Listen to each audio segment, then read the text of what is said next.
Hey guys, welcome to this week's edition of Tracy's Tuesday Talks. My name is Tracy Latona with Golden Rose Financial Coaching, and this week's topic is a hot button topic that is going to bring up a lot of emotion in people, the psychology of credit cards. Yes. So I ask that you listen with an open mind. I'm going to dive into a little bit of the history of the credit cards, how credit card companies make their money, the psychology that they use against the borrower to create even more money for their pockets, and just kind of debunk some myths using factual mathematics to kind of help uncover how credit card companies are using our brains against us to make themselves wealthy. So, backtracking, I also was of the belief that I needed to have a credit card to be able to have good credit so I could then borrow more money at a better interest rate so I wouldn't spend so much money, which would increase my credit so I could borrow more money to continue the vicious cycle of staying in debt. The first credit card I had, I was 19 years old. It was one of those ones where you gave the bank 300 bucks, they put it in an escrow account, and your limit was $300. And if you paid it back, they raised your credit. If you didn't pay it back, they got to trash your credit and keep your 300 bucks at the same time. So when I got married and was moving down to the military base, I realized that at that time already that credit cards were going to be a big issue for us. So I canceled my credit card. I got my 300 bucks back, and we didn't have a credit card for 7 years. It wasn't until we were in the process of getting divorced that I was like, oh man, I don't want to live in an apartment my whole life. I don't have a long history of credit. I need to have a credit card so I could get a better credit score, so I could get a mortgage. Does it sound crazy to you yet? So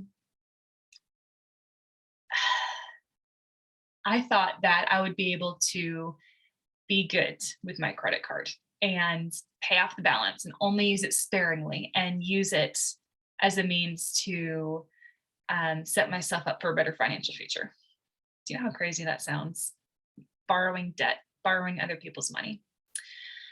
So there's more to it than that. I'm very passionate about this, but I won't get into it because it also involves the hubby, and he probably wouldn't want me to share some of this stuff.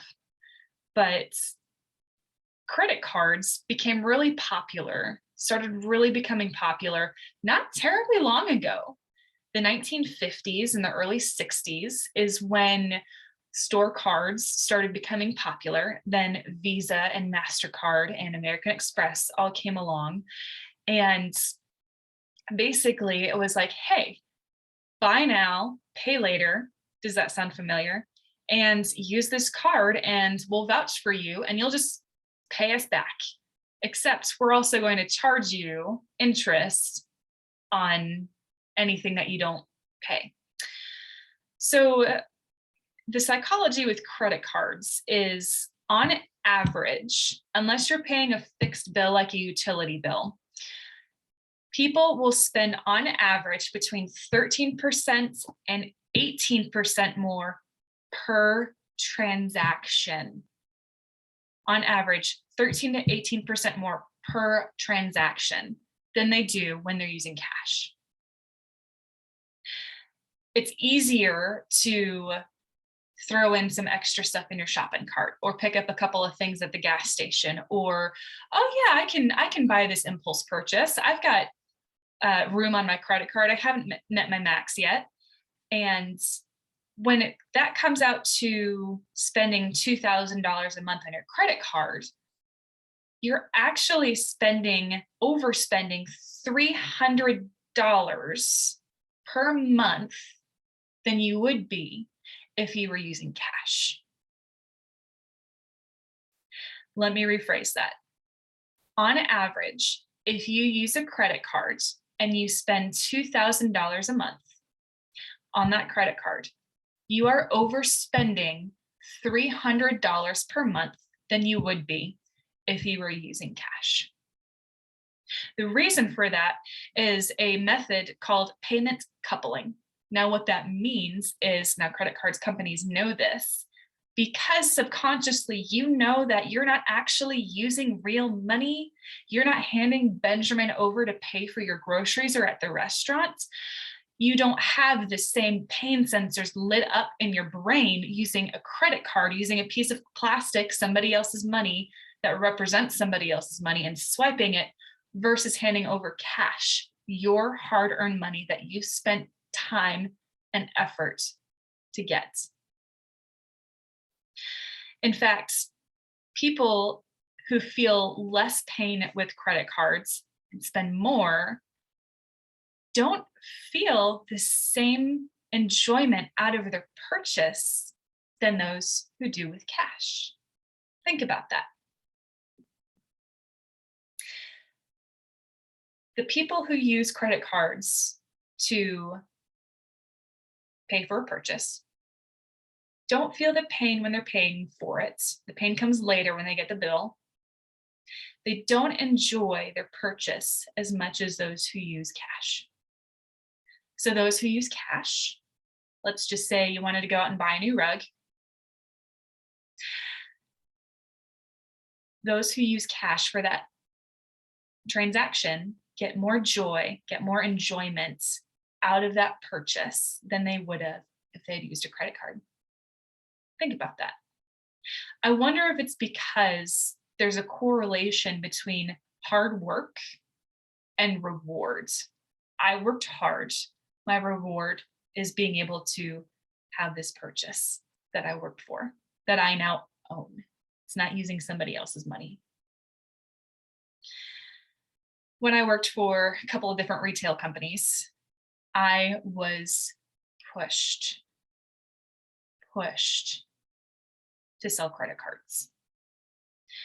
The average purchase at one of these big box retailers that I worked at was an additional $113 per trip.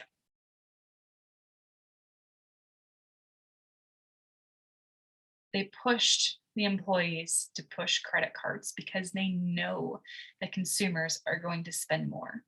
And when the consumer spends more at those big box retailers, they get more profit. So what about impulse purchases? Psychology of impulse purchases.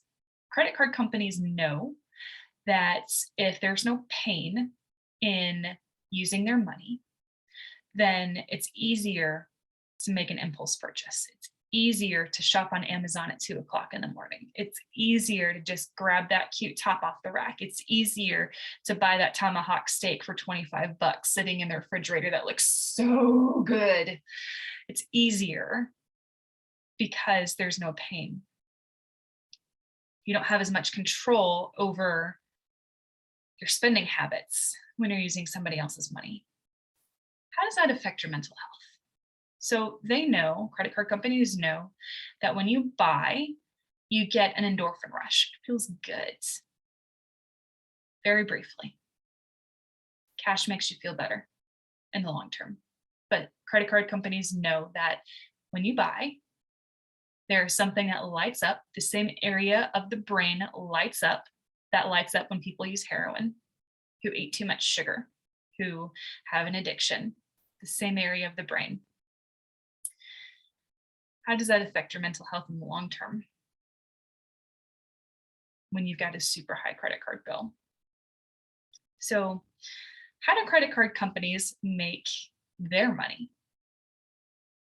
Credit cards are the most heavily marketed products in the history of mankind. You are not going to beat them out. You are not going to outsmart them. They spend billions of dollars every year marketing. How many ads do you see on Facebook or Instagram or wherever for a credit card? How many credit card offers do you get in the mail each week or each day? How many times Are you asked by the store clerk, would you like to open up a store card and save 5%? How many times do you have a credit card offer pushed in your face? It's the most heavily marketed product in the history of mankind. Credit card companies make their money 3 different ways: through fees, like annual fees, transfer balance fees, all sorts of different ways they can find fees. Interest, of course, they make their money off of the people who don't pay off their balance every month, which is 52%. That's being very generous, by the way. And they also make their money off of the businesses who have the payment processing, card swipers. They actually charge more. They charge businesses more for using a credit card than they do a debit card. Because with a debit card, you put in your PIN, they can verify that the money's actually there right away. Whereas with a credit card, it takes a little bit more time, a little bit more work. So they charge more. So you're actually hurting businesses. You're hurting big and small businesses by using a credit card versus a debit card, let alone yourself. So a lot of people are like, oh, I love my cash back. I love my airline miles. I love the incentives that I get when I use my credit card. It boosts my credit score and I feel like I'm managing my money well. They offer you incentives so they can get you to spend even more money. So that way they can charge you more fees. So that way they can charge you more interest. And so that way they can charge the payment processors even more money, because it all ties back to spending, those impulse purchases we just talked about, the extra swipes that we use because we're using somebody else's money. The truth is, the average balance that America is carrying today is $6,194. The average household has $6,194 of credit card debt that they carry over month after month after month. As of April of 2022, the average credit card interest rate is 19.49%. Doing some math, that means that if you keep that balance, you just pay the minimums, you don't actually pay down your debt, you are spending $1,207 per year, or just over $100 a month in interest that you are giving that Benjamin that you worked for to the credit card company. How does that stack up against your 1.5% interest, or your 1.5% cash back? How does that stack up against your airline miles that you could just save for? Another thing I wanted to touch on is, if you are a Christian, do you know what the Bible has to say about debt? Proverbs 22 talks about the borrower is slave to the lender. I know when we've had credit card debt, we felt that. We did our budget, and when things were tight, oh shoot, we got to do that $55 credit card minimum payment. Shoot, when are we going to get this paid off? Guys, I know that this information can be hard to hear sometimes. We have been brainwashed as a culture to believe that borrowing somebody else's money through credit cards is good, that the incentives outweigh the bad, that as long as you're smart, you will outsmart the credit card companies, and that's simply not the truth. Between the fees, the interest, and the payment processing fees, hurting small businesses by using a credit card because they charge more. And here's another thing. Typically, that chargeback can come back to you as well. So you're spending even more money for using a credit card if they kick that fee back to you. If you are having trouble with paying down your debt, if you're feeling overwhelmed by credit card debt, or just having trouble with direction on managing your money, period, even if you are debt free, I'd love to have a conversation with you. We have been in a hole so deep that I had no idea how the heck we were going to get out. And when it came to creating a plan, following a budget, having a plan to get out of debt, working our butts off to become debt free,